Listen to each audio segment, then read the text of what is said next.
you all out here on such a hot evening. Hopefully we'll learn a little bit more tonight about what's going to transpire, and we've got to keep our vigilance up. And we're going to take your questions. We're going to have a mic out here for you to speak into so everyone can hear. And we have several elected officials here that will be answering your questions and making a few statements. But before we get started, I'd like to open with prayer. So let us pray. Our Father in heaven, we're come before you tonight as a thankful people. Thankful that we live in a nation where we can gather without fear in dissent of our government. We thank you for the opportunities that freedom has given us, and we must never forget that.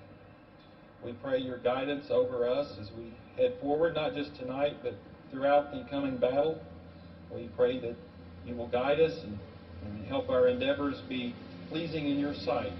We also pray your guidance and your wisdom on our elected officials, both for us and against us, that your guiding hand will move them in the direction you would have them to go.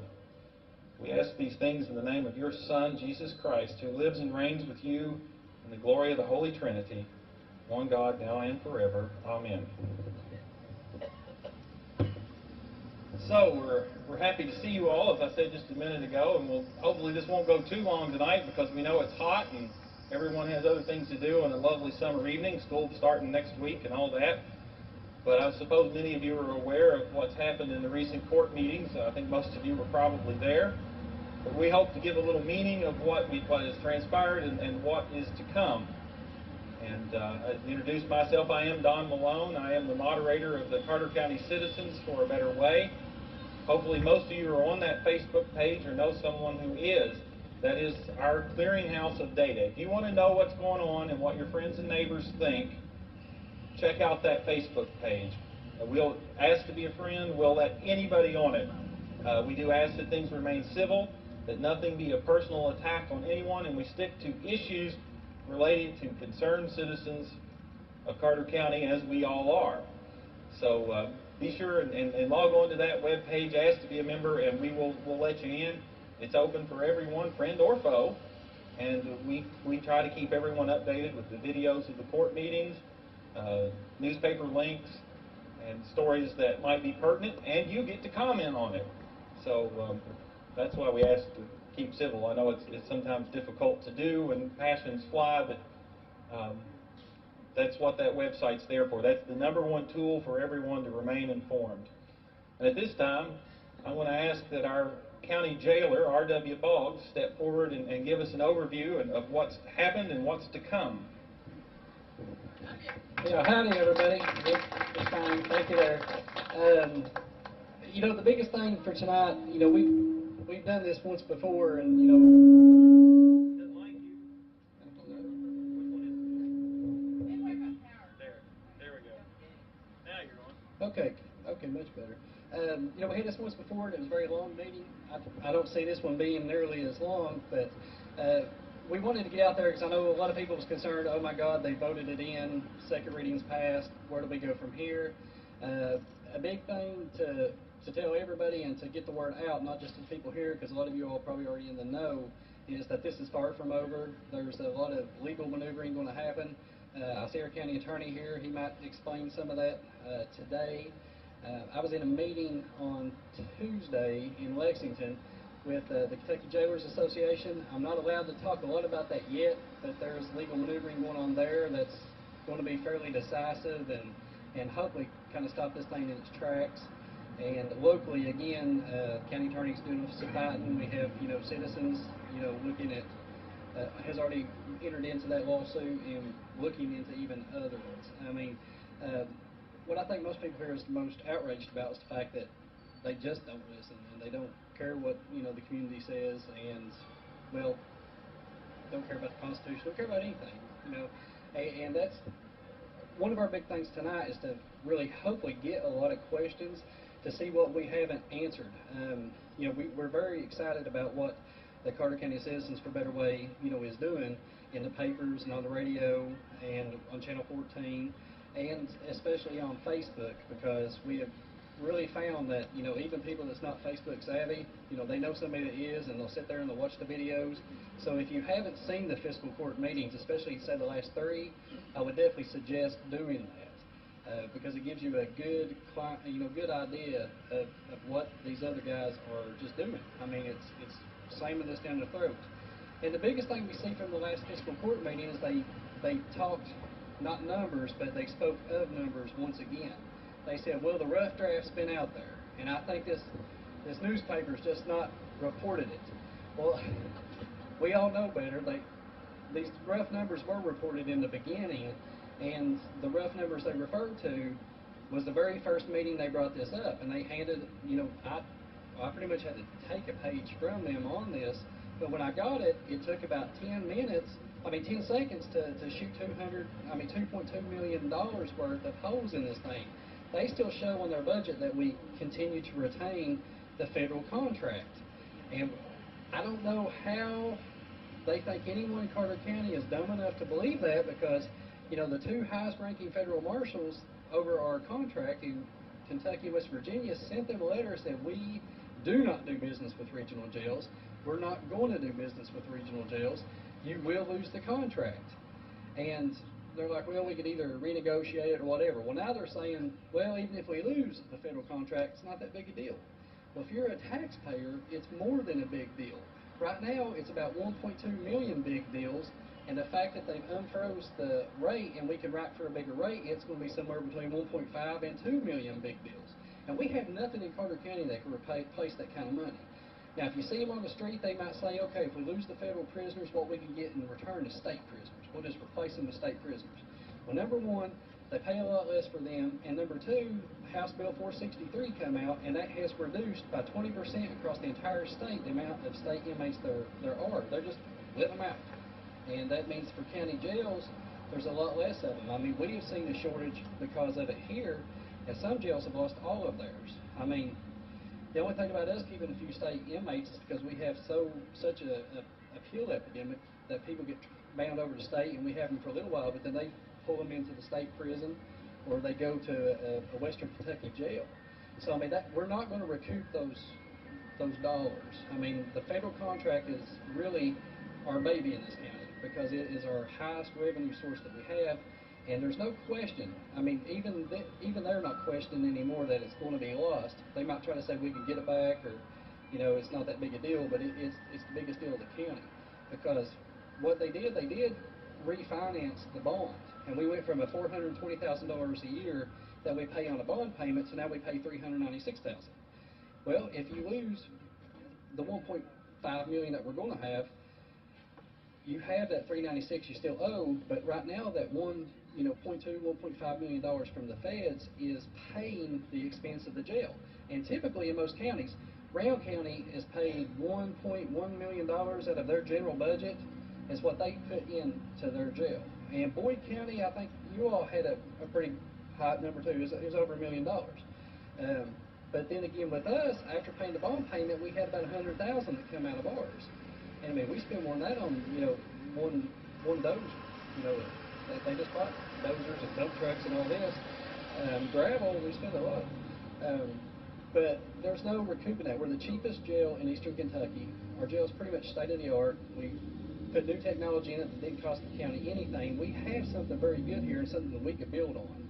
And that's the biggest thing. Instead of fighting, you know, the current situation, if they would work with myself and some other people that's kind of like-minded about trying to pull Carter County up by its own bootstraps and create jobs. I mean, creating jobs is the biggest thing we can do in this county. And I know that don't sound something the jailer shouldn't be talking about. That's something, you know, the judge executive should be talking about and the magistrate should be talking about. And we do have a situation where we could create jobs with that jail. I mean, they had a plan last year that they shot down. Well, now that's the same plan that they're trying to kind of embrace with Joey Stanton, but, you know, with Joey Stanton, we lose the federal contract, and then it's just chaos from that point on. But again, my biggest thing for tonight is to try to see what questions that we have, so that way we can get them on the Facebook page, we can get it in the paper, we can get it on, you know, TV, and try to, because if you're asking those questions, and I'm sure a lot of people in Carter County that's not here tonight is going to have those same questions. RW, I got a kind of a summary question. you've alluded to various legal actions that are going to take place. Can you give the people a timeline that these will be resolved and the likelihood of an injunction and what that means practically in timeline, even if we lose some of the court cases, what this can mean for us having an injunction and those kind of things? In my humble legal opinion, the most I would be able to speak of on that is on the jailer side of it with the association. There will be an injunction. It'll probably be a 60-day. That's what they typically are. And then the court can't do anything. The fiscal court can't do anything with the state to further this along. So there is kind of a dead period. And then as far as the legal action, if we win it, it's dead. It'll prove that this is illegal for Carter and Boyd to do this together. If we lose it, we would go to the Court of Appeals of the Supreme Court. And a couple good lawyers has told me that could take well over 2 years to get it through there. So, strategy plan B or C is, wait them out. Let's keep this thing tied up enough to where Charles Wallace is gone. He is no longer our judge executive.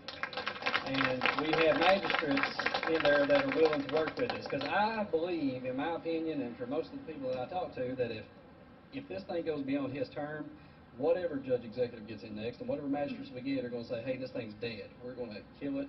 That's probably what their platform will be on when they run for office. But since we're on a legal note, I will get Patrick up here, who's a much better lawyer than I am. Not too much.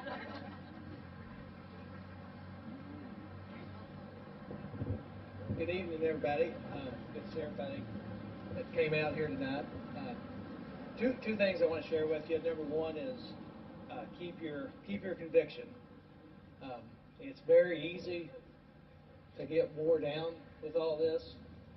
I know I see a few heads shaking. This can kind of lose your energy, but maybe that's why he's drinking Rockstar energy drink here. But no, seriously, keep your conviction. I think the plan is to wear everybody down. That's why we have a special meeting every other day, and it wears me out. And if I didn't have to go to the meetings, I probably wouldn't. So I commend you all for being this interested and being there. And I see a former magistrate shaking his head. He knows what I'm talking about. But keep it up. Keep the courage of your conviction. Secondly, I'd like to say that courage is contagious. And I saw a really good quote on Facebook the other night from Billy Graham. And you get to see a lot of trash talking on Facebook, some funny stuff and some silly stuff. But it had a quote from him that said, "Courage is contagious." And I thought about that for a little bit. And I can see that taking place right now because it really helps me as a public official when I see other people standing up for what's right and doing the right thing. And so for the just John Q. public out there, or Jane Q. public, keep that in mind. Courage is contagious. And when everybody starts doing the right thing, everything's going to work out in the end. On I guess, kind of a legal front, there's been one lawsuit filed on an open meetings issue, and I expect there's going to be a lot more lawsuits filed regarding that, specifically on the jail. This is probably going to be an issue that's going to take place in Franklin Circuit Court between the jailers and the judges. But I expect, I guess, a multi-pronged approach from people with various interests. So it's far from over, and it's probably going to take a couple years. So I'd be glad to answer any questions that anybody might have.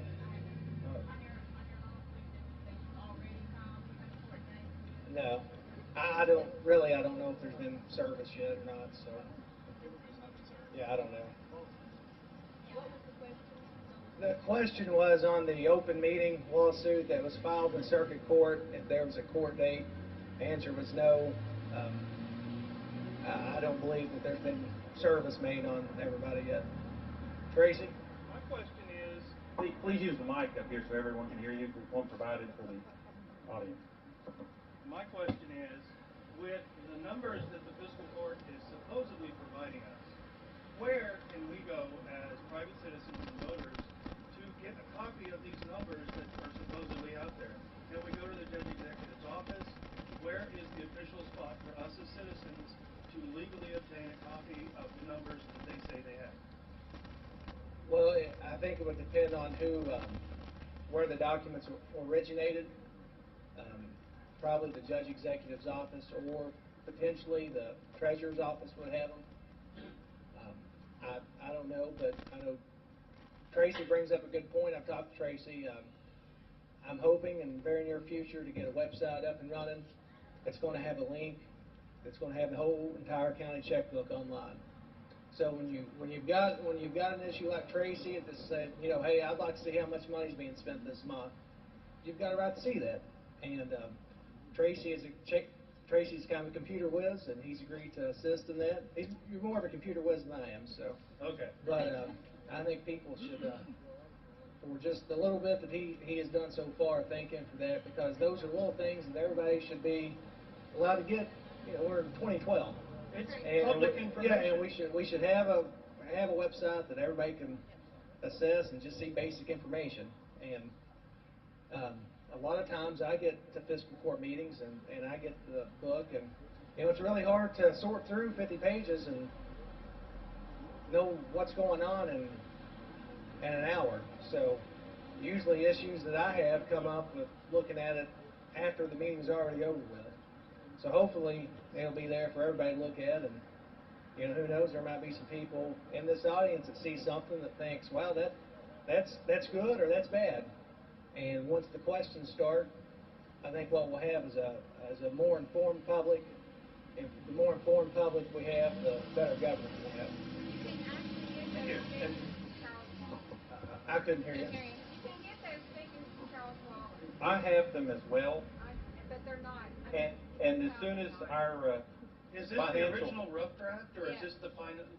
No, it's the rough draft. It's the only Same numbers draft that's ever that been they given. got. I think there's only been one draft. Yeah. So I have a copy of the only numbers that have been given, and as soon as Mark Strother returns, our financial wizard, we're going to analyze them, and we're going to put them up on the Citizens webpage in the next week or so that you can see them as well. We'll have the actual numbers provided by Mr. Wallace, and you all can see them for yourself. Along with the real numbers. We're going to highlight. And explain. There will be some explanation with it, but you will see what Mr. Wallace provided, so he can't accuse us of changing things. We will give you what he gave us, and we will try to counterpoint them and give some direction if possible. But they're rather cryptic, and it's kind of hard to tell even for us where he gets his assumptions, because the assumptions were not provided with the numbers. They're just raw numbers, and it says savings of this much. Yeah. And, you know, And these are the same numbers that our magistrates got, that they voted yes for the regional jail. yes, and if I'm sitting there scratching my head on them, I can't imagine they made any better information out of it either.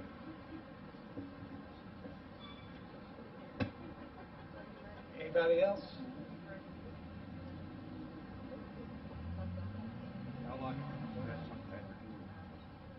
You know, they said they voted that on, which they have. Will it take Boyd County and Carter County both an agreement to get out of that agreement like we was originally told? I believe it would take both counties to do it. There have been a few attempts to have a regional jail. I believe it was the first time it was tried in Johnson County. Was that the first attempt, RW? There were a lot of counties that got together, and when the counties got together, there was some buyer's remorse, maybe you could call it. And you know, sometimes it's something might sound like a good idea to somebody, and they tried it, and they just didn't. They were wanting to get out of it. And Supreme Court said no, it's not that easy to get out of. But what is taking place right now, I believe there'll be injunctions filed by various. There'll be enough lawsuits filed and injunctions that will probably kind of pause the situation. But even if it's not, the Department of Local Government in Frankfort still has to go through a process of putting their stamp of approval on the interlocal governmental relationship. That could take a while, and I believe would they have to authorize the budget on that, RW? So it would have to be approved by the Department of Local Government in Frankfort. And I don't believe that that would be something that would take place as long, well, the injunction would keep, more likely than not, keep that from happening. But even if that wasn't the case, the Department of Local Government would probably make sure that this was going to be a worthwhile operation and entity for the future. I guess, Patrick, if I'm correct, there are several hoops and hurdles that this has to go through, even if we weren't potentially trying to get an Correct. injunction. And with the injunction, what everyone needs to understand, the court doesn't move very fast usually. And time is on our side, because every day this is halted is a day closer to election day. And if we can hold this in the courts, even without a decision, until election day, we won. I'm a political animal sometimes. I can't see any way, realistically, that these guys are going to get what they voted for. Now, that may be a strong statement. I may be way out on a limb, but I think if I were a betting man, it's going to be very difficult for them to move this forward before they're thrown out of office. Can I comment on that one? Just to give you an example, I filed a lawsuit on the redistricting almost a year ago, and had they have not, said, oh, we better get rid of this one and settle that they was wrong, I would probably still be in court with them, and we're talking a year on something that ain't half as big as that. So I'm sure that if everything plays out like it should well past the 2-year line, and that we need to get them out of office. So. That still don't mean Boyd County let us out of it. No, you have to understand, and I think that I don't think they described this real well too. We are not in an agreement yet. Just because they voted that through up there did not lock it yet. That agreement he's talking about goes down to the Department of Local Government, and they lock it in. So as long as the injunctions of the court stay there where it is between the vote up here and the interlocal agreement signed down there, it's not really in place for us to have to get out of it at the place that it is right now. Now, as long as the court keeps it tied up so that they don't get to sign that, we don't have to worry about that problem. Am I correct on that, Patrick? That's a good explanation. Until it's signed, sealed, and delivered, we can back out of it. And as long as it's held up in court or the Department of Local Government has not approved of it, it's not signed, sealed, and delivered. It's only once it's actually enacted and becomes law, then it becomes problematic to back out of it. So that's what I mean by this. Politically, I don't understand these guys pushing this, because even though, yes, they can vote 3-2 on it, could they not see the fight that was coming and how that was going to so don't despair. We're not losing. We're very much have a strong We lost hand the here. battle, but not the war. Yeah, we lost the battle in a many front war. So, which we anticipated. It's in a way, by losing this vote, actually freed us to begin the legal part of it. So we've been ready for this for a while. So it's. Let me get him real quick. The paper said that the fiscal court had contracted lawyers. Now, are the citizens responsible for paying for the fiscal court's lawyers for find or sell? I guess, are you referring to Aren't they the bonded? Manon lawsuit, or? I don't remember what was it, something in the paper that said that they had contracted Well, lawyers. Manon, you might want to address that better, because you. Okay. Of course, Patrick's in court with me too, and he represented Carter County at our fiscal court, not in the individual basis. And I just want to comment that he did a wonderful job. But basically, they did not approve to hire Sonny Martin for any other case but mine. We've all sat in that fiscal courtroom and we've watched. Of course, that doesn't mean that they didn't hire him, because they did hire Joey Stanton and did put it on the books too, okay? But legally, they have not hired any lawyer besides my case. Now, they did use him a couple other times, but I think, if I'm not mistaken, the treasurer has not laid eyes on a bill for that yet, okay? Now, when I was in court, I had the right to have my attorney fees paid by the law And that's still sitting out there as a possibility in the future. As of right now, we're just waiting to see if they actually do what the judge says, because I'm betting 5-1 that they just ignore the judge. No. The lawsuit that Renee Stewart and yourself have filed, I mean, obviously, our county attorney has had to sue our own government. So, if he's suing them, someone's going to have to defend them. So, obviously, there's going to be somebody paying for it, and I would say it's not going to be our judge executive doing the paying. It's probably, you and everybody else that's taxes. But, I mean, and the reason that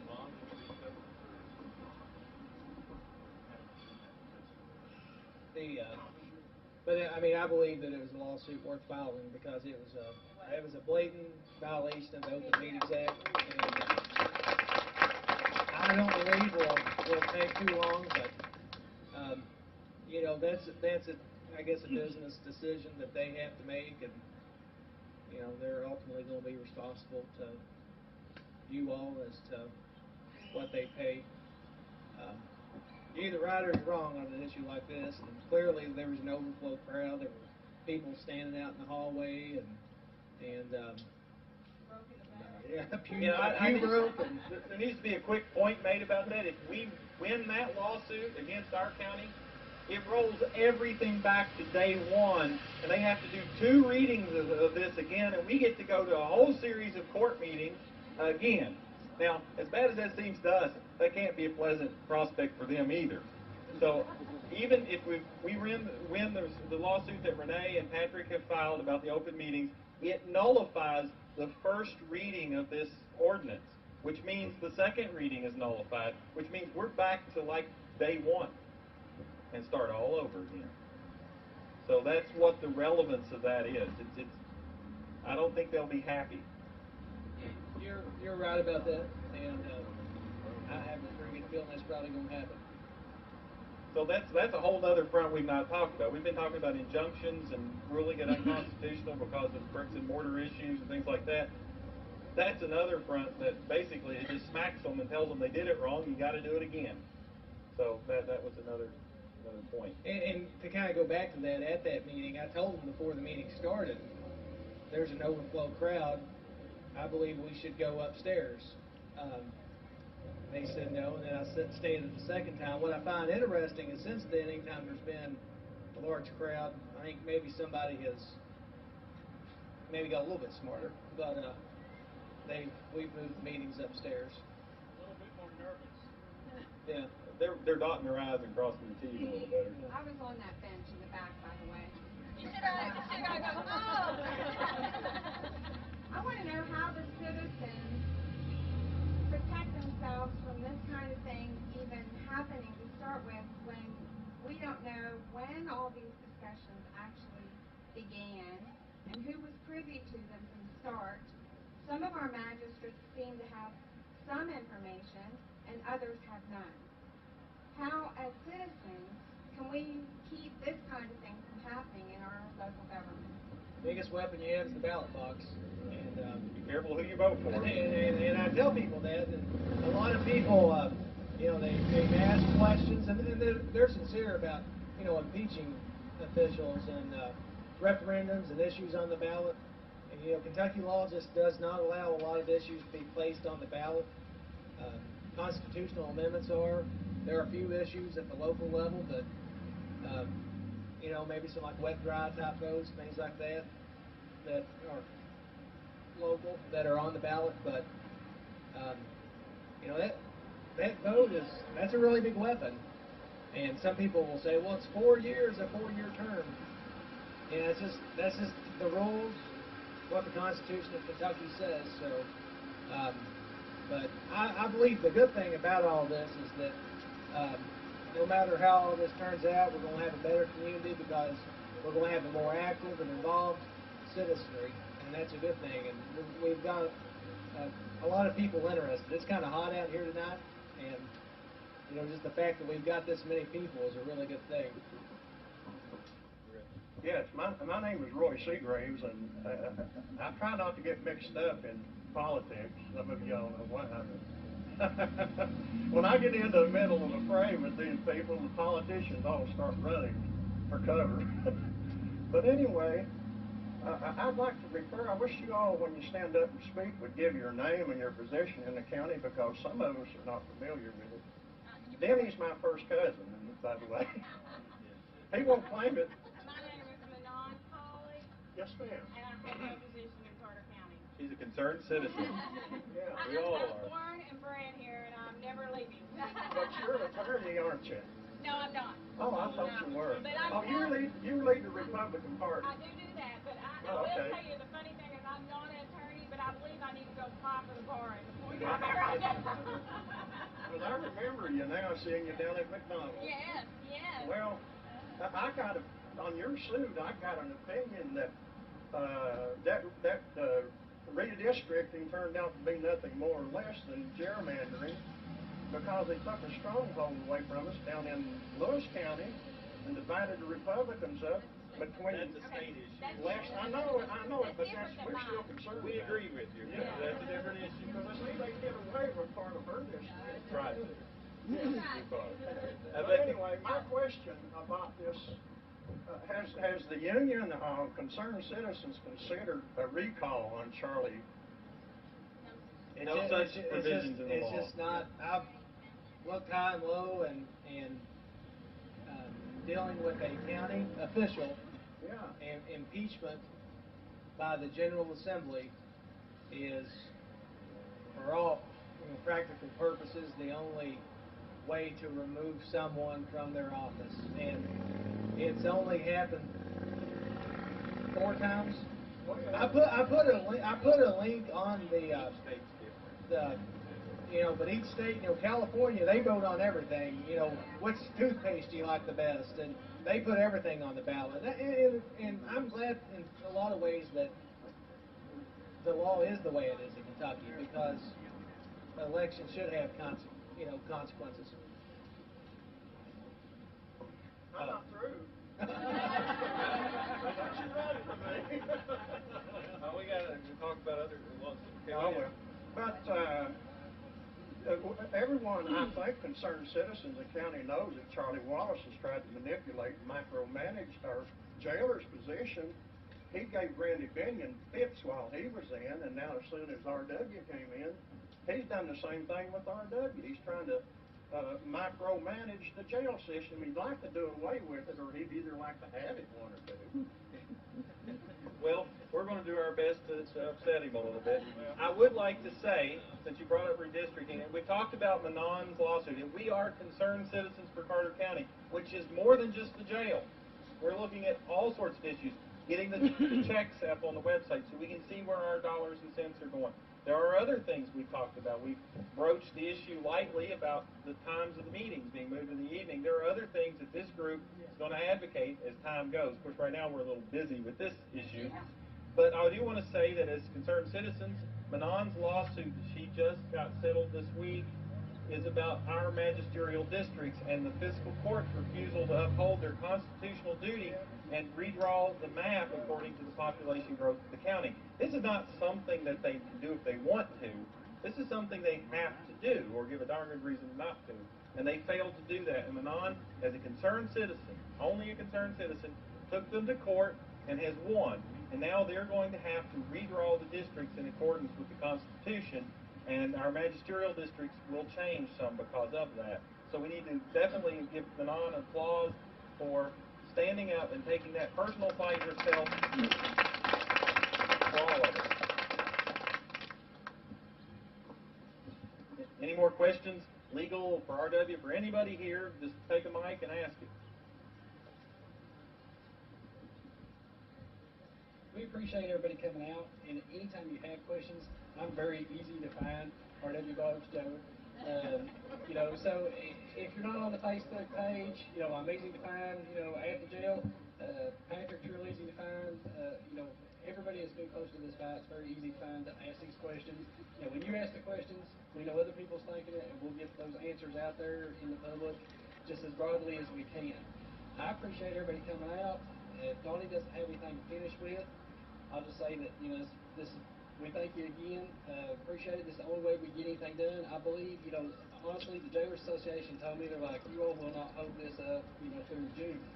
So, I mean, the fact that we're sitting here in, August and it's just now got to the court system, that is not me or anybody else. That's been the public that's, been able to slow this thing up and buy time for us to get a good plan together to actually try to get some real weight in front of this to stop it. Because this, I know everybody doesn't understand it 100%, but, I keep preaching the federal contract.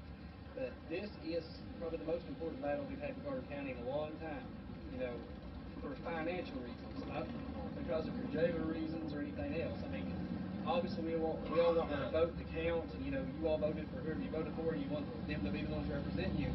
But the biggest thing, our jail is a business for Carter County. We make money with it, and every day we get closer to breaking even. And at that point, it's no longer a burden. I mean, we have to have a jail. We all know somebody who's probably been in jail, and there's reasons why they were there. So we have to have it, so let's try to make it where it doesn't cost us anything. That way we can use our money for recreational and other things, activities for the children and stuff like that. But again, I want to thank everybody. If Donnie has anything to finish with, I'm done. I appreciate everybody so much because I know I've seen these same faces, hundreds of times at the meetings and everywhere else. I wanted to say briefly, and then I think Manal maybe will want to say something. For those of you who don't know, the Carter County Citizens for a Better Way, CCCBW, is a group that we're all coalescing around. Our most visible thing is the Facebook page, but I thought I would tell you briefly how it's governed. We have a board of 5 people, and I wanted to tell you who they were. I'm the moderator. We have a treasurer in Mark Strother, who handles the money. It goes right over here. And we have other board members voting. One of them here tonight is Mr. Jeff Kaiser. And another is Brandy Burnett Manning. Another is Renee Lemaster Stewart. Is that everybody? And me. I think that's it. There are 5 of us. Just wanted to know who they were. There's not RW, it's not Manon. But we do hear from them regularly. But we are an independent group that's nonpartisan, and we will remain that way, and we hope to keep you informed going forward. We won't endorse candidates. We might put their positions out so you can make a decision, but we're going to be very careful about being a news source for you and not a partisan platform or some mouthpiece for any individual people. But this is for all of us. Now, these blue buckets here tonight, or if you feel inclined, we do have expenses with this group. We have possibly some legal expenses and other things. And advertising, you remember the radio ads and other things. If you want to help out with a few dollars in the bucket, it does help us meet our own, because none of us are wealthy people, and we're trying to run this as cheaply as possible. And the money is accounted for, and we'd share that with anybody. So if you feel so inclined and so able, we greatly appreciate donations. Also, Manon has these wonderful T-shirts for sale that some of you are wearing, and they are a work of art. And I chuckle now every time I actually see the Dukes of Hazzard on television, because I no longer see Boss Hogg, I see Judge Wallace, and I can't help it. It makes me laugh, but that drawing is done so well. But anyway, it's there, and please, how much are the T-shirts, Manon? They're $10 a piece, and it does help support us, right? Okay, that's ours. We're selling them. I just wanted to make sure. So if you want to buy a T-shirt as a keepsake or a Christmas present, I'm sure many people would love to have them. Is there? Wallace told me that he appreciates it, that Boss Hogg is his hero. I suspected that he might find that a compliment. But does anyone else have any other comments? Manon. I did want to address that because, and he kind of covered it, but you asked me if I was chairman of the Republican Party, and I did want to tell you all, I do not sit on this board, and I'm very vocal, as you said, just because everybody here knows I'm vocal, but I do not control this board. I have nothing to do with this board, and I will even be as blindly to say, you said you sit on the board? Yeah. What is your party? Do you care? Independent. Independent. See, okay. And I don't know that what the makeup of all of them are, but I do know it's a very mixed group. And if you look at this, and they try so much to drag this into a political issue because of who I am, the 2 magistrates that did vote the correct way, and that's how I'll say it, one was a Republican and one was a Democrat. Okay, so this is not not a Democrat-Republican issue. This is the right thing for Carter County issue. I don't see anything wrong with you being the chairman. Or being loud. Hey, this gentleman, my name is Joe Birch. I'm the dealer of Boyd County. You know, I worked hard to get that position. I know that RW did too. Where'd you go, RW? And, you know, respectfully, we're not being treated right, and I feel like that it's not right that three people, one county and three another, can be the voice of everybody. Apparently, there's a hidden agenda here, and I think there's a bad odor somewhere with all this. And with the one we have that's for us in Boyd County is Carl Tolliver. Apparently, they kept Carl out of the loop. And I've had people that's come to me, they've talked to me the last couple of weeks that they're wanting to run for these positions. You know, the senior is the same unless you're the lead dog, and we've got some poor lead dogs in this pack, and I think that they should at least explain to us what's going on. And I want to I know you want to go, I'll take up all your time, but I'm going to buy one of these shirts before I go, and I've got a little petition here that it doesn't mean anything more likely, but yeah, when we go to court, I'd like to show it off. If you want to come and sign it, it's for Carter County, and you know, you opened up with prayer. I think that's one of the best things you can do. I mean, we just got to keep praying on this and keep plugging. Don't give up. You know, at the jail, you know, I bring the inmates out and talk to them every day. I bring a cell out, or I bring an individual out, and we got a little thing on our blackboard that says give in, give up, or give it all you got. And that's what we got to do. We got to give all we got. At the last meeting, I come in with a little bit of hard feelings because I seen someone there that I didn't respect anymore. At one time, the man was very respected. And always in politics, I heard, don't mention your opponent's name. So let's not mention his name anymore. And I thank y'all for this opportunity, okay? Thank you, Mr. Burke. Are there any other comments? I would like to say my wife was very statesmanlike at the last meeting, and she had tried to appeal to a higher nature about legacy and what these guys are doing for not only their term, but down the road. So I'd like to personally thank her for expressing that. And, I knew better than to give him a microphone. Folks, there's just a couple of things that I think we can walk away from and feel good about tonight. I know a lot of you came in here anxious to hear what the next phase of the battle is. Well, we've told you. These folks that are fighting the fight every day for us have told you it's coming from several directions. But there's a couple of folks that aren't here with us tonight that we also need to be remembering, and that is the two magistrates that stood firm for what was right for Carter County, and that is Brad Bramall and Brandon Burton. Now, what we don't want to have happen is this, right on, what we don't want to have happen is for this issue to remain so ugly that we don't see those bright points, right? That we don't see those guys standing up for what is right for the county, that we don't see the movements toward transparency, that things like our county attorney's website that'll put the checkbook online that we can review. These are great things that are going to come out of this, but it could take a while, and it can be tiring. But you know what? Those guys up there on that court are there to hear our concerns. They are there to listen to us. And regardless of what you may have heard in a court meeting, the Constitution does matter.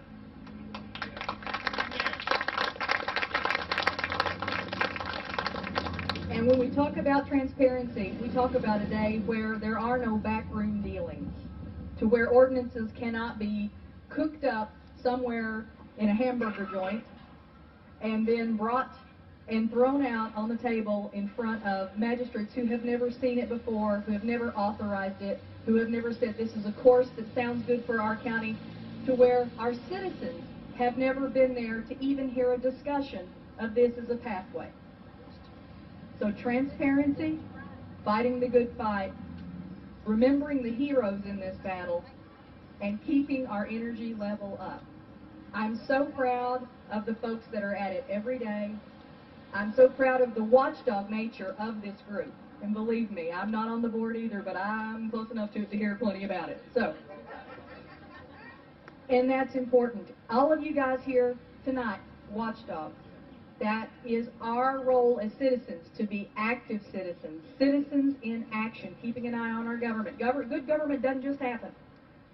It takes people paying attention, asking tough questions, demanding hard answers. We're not getting a lot of that right now, but I suspect in the future that we will. So I'm proud of all of you for being here. What I would encourage you to do is to go home, and I know people are wearying of this discussion and talking about these debates and all of that, but go home and share the good news that is coming. Because every day is closer to Election Day. Every day is closer to a decision on this lawsuit or that lawsuit or that injunction. So please keep your energy up, keep your hopes up, keep Carter County first in your mind, because that's what brings us together, and that's what's going to make us victorious in the end. So, thank you all. Are there any other comments before we adjourn? Thank you all so much for coming. This was a wonderful experience, very civil and high-minded. So I congratulate all of you and for fighting this fight. And I am tired. I know you're tired. So we have the 11 questions over here.